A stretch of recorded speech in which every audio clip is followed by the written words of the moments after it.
Alright, magandang umaga mga kabayaning Pilipino.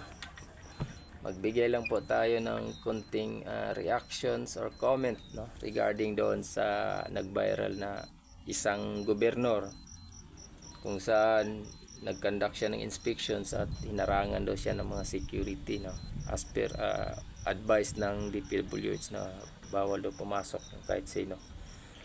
But binawi yun kalaunan ng taga DPWH in charge personnel.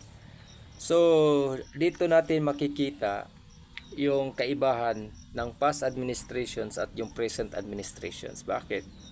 During the term of the former President Rodrigo Roa Duterte, yung mga contractor hindi talaga sila makapag-penetrate.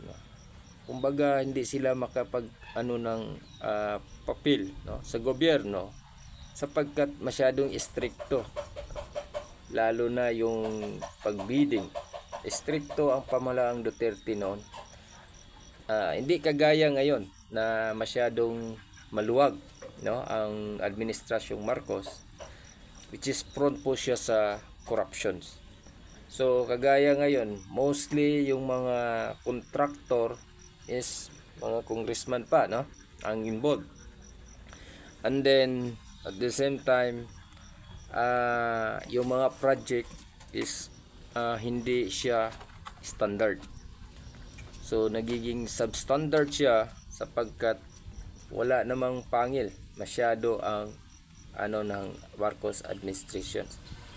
Kaya ito yung pinagkaiba, ang kaibahan sa dalawang pangulo ng ating bansa.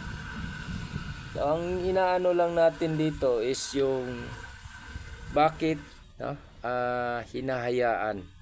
So sa 3 taon na niyang panunungkulan, ngayon pa lang siya nag-react about sa projects na flood control.